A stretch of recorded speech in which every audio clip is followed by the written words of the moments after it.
Hey, thanks for coming. Just FYI, at the end of the day, we will distribute the list of all the signees from today, as well as just recap the ones from December as well. We'll send that to you at the end of the day today.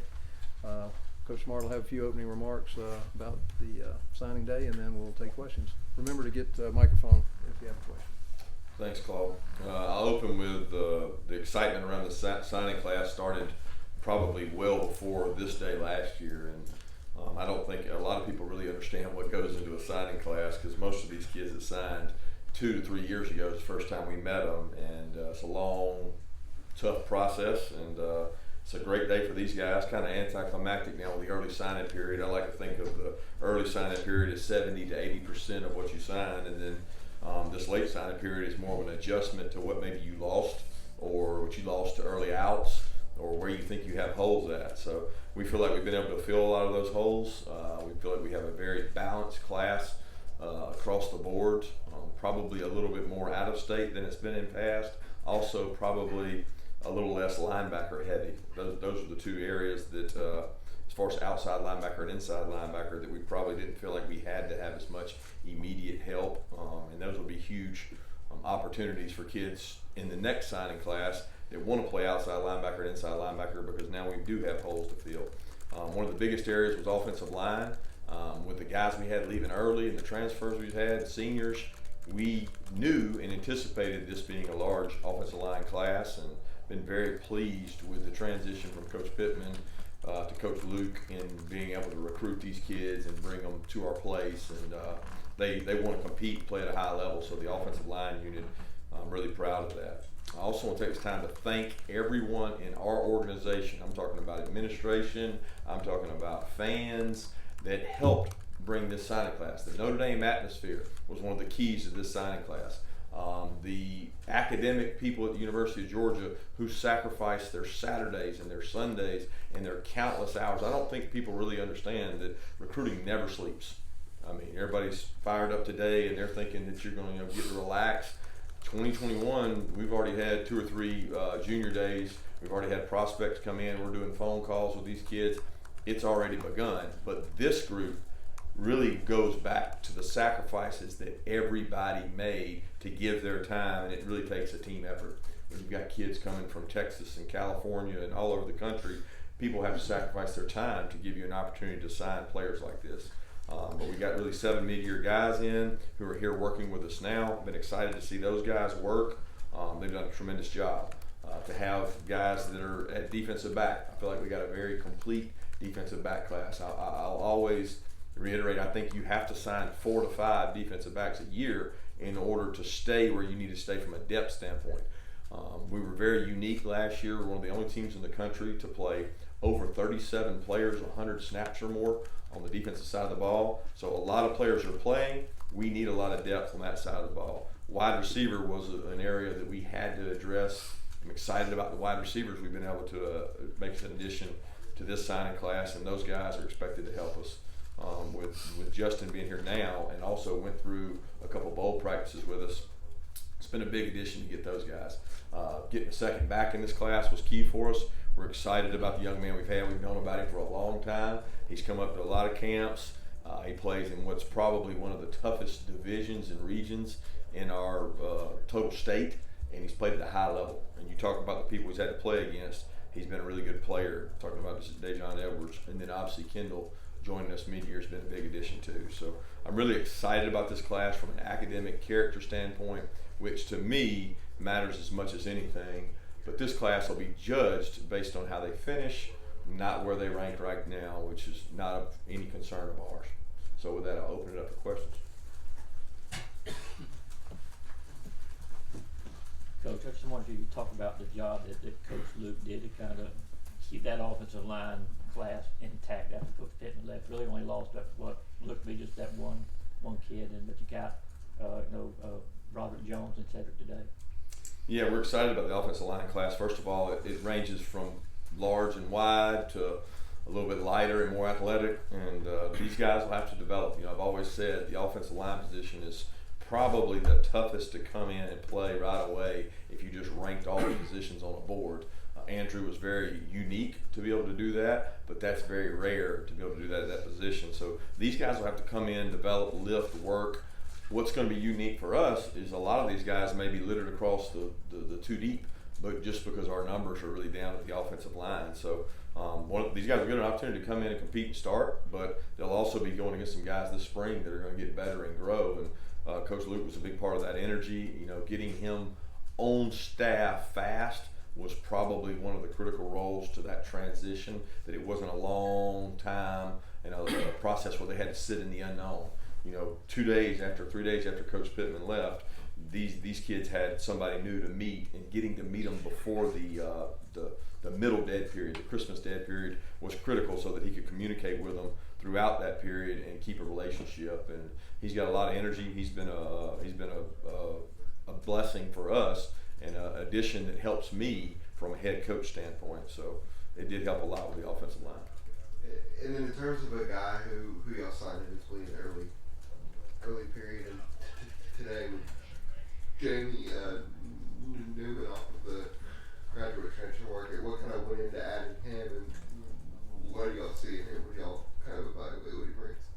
Well, you know, we had researched the entire year with the thought that Jake would have the opportunity to come out early. So we had a pool of 30 to 40 guys that we thought would be potential, whether they were transfers, whether they were grad transfers, whatever it may be. We knew we could possibly be in the quarterback market, and that included high school kids. And certainly excited about Carson and what he can do for our team. He came in and got to practice with us for the bowl game for a couple practices as well. But once Jamie went into the portal and we knew he was going to be a graduate transfer, we started communication immediately. And it was a process of finding out if what he wanted aligned with what we wanted, and also waiting to see what Jake was going to do. So I know Jamie has been very mature about the process. He is, you know, these grad transfers, number one, the fact they graduated college, they graduated from Wake Forest, these kids understand what they want, and they're very driven in what they want. They're not really into the whole recruiting process. So he handled it that way, and he's very, very professional about it, and we're looking forward to putting him to work and letting him go out and compete this spring. Do you think the consistency of stacking these high-level recruiting classes, at least according to the rankings nationally, year after year, does it put you in a unique position to break through, for what you guys are chasing, the national title?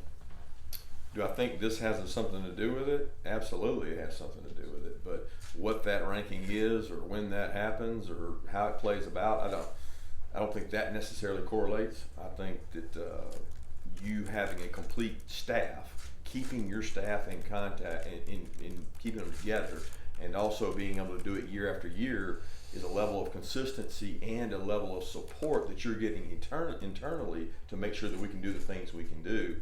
It's hard to go out and recruit at a high level year in and year out, because so many people recruit against you based on who you signed. You better have a good product to sell, which academically we do. And you know, I really, there's not going to be a separation between 1 through 10 in these recruiting rankings that really matters. What matters is when they leave, number one, how many of them are present, how many of them graduated, how many of them lives did you change, and they're not going to be judged just on wins and losses. They're going to be judged on what kind of people are they when they leave your program, because that's going to allow you to recruit the next kid. You know, when Nick Chubb and Sonny Michelle leave your program and do great things, that's what's going to sell to the next kid that wants an opportunity to come in and do those same things. With Andrew Thomas and Isaiah Wilson both going off to the NFL early, how important was it for you guys to make sure that you retain the commitment of Broderick Jones? Well, it was a lot more important a year ago to sign Xavier Truss. It was a lot more important a year ago to sign Warren McClendon, because when you have Andrew Thomas and Isaiah Wilson, you understand there's an opportunity for these guys to leave. I'm not a big believer that the next guy's just going to walk in and play for Andrew Thomas and Isaiah. You have to plan things a year out. So really, we're looking at this saying, okay, these guys are going to have to be ready to play possibly next year, but really the next year. And the same thing at defensive back. You know, we got a lot of defensive backs coming back this season.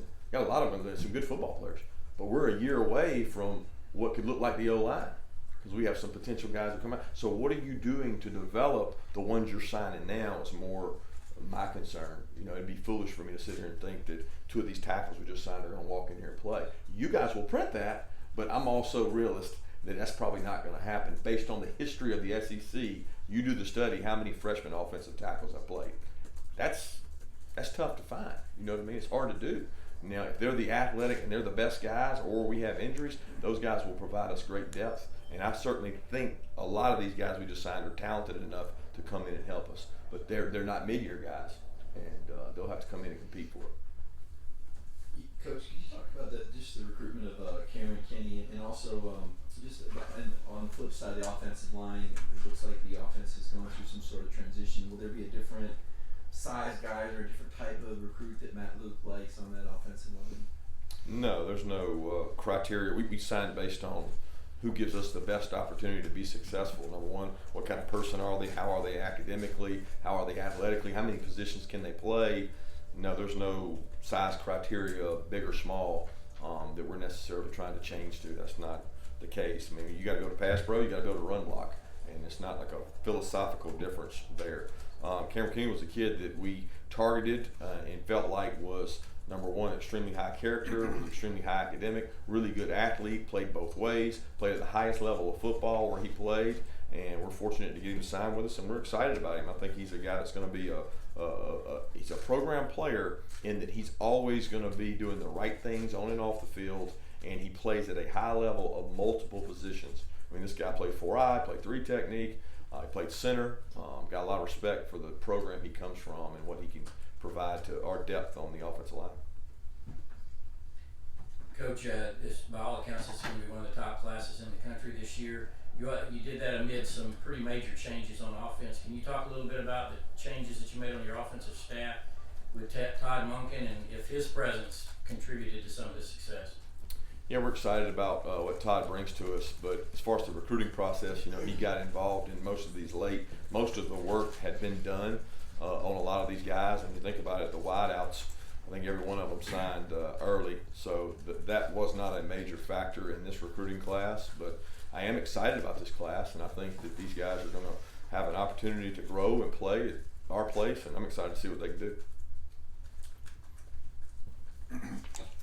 Kirby, between the change of quarterback and the change of coordinator, how different do you think Georgia's offense will look? Yeah, I don't know the answer to that. I think the roles on our 2020 staff still aren't complete with our extra assistant coach spot open. I think that will develop and play out as we go along. I'm certainly excited. I know that the kids are excited for an opportunity, and you know, we'll have to see where that goes. I can't honestly say that right now. I think everybody wants to hear some grand speech of opening this up and doing that. That's not necessarily what you need. Is to be productive offensively, score points, and do the explosive plays, which we've talked about consistently. Did you cross paths with Coach Monken during your career, and what was it about him that attracted you to bring to Georgia?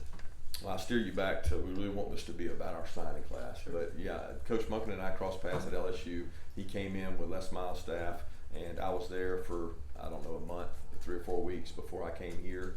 So we were briefly on the same staff. We've crossed paths throughout time, speaking engagements, recruiting on the road, the Southern Miss job, a lot of interaction those different ways. But yes. Coach, looking forward, what are your plans for special teams? Will you have a replacement for Fountain, or will it be shared amongst all the coaches? Yeah, like I just mentioned, the 2020 staff roles have not been completely defined yet. We still have a staff spot available, and really all options are still open on that.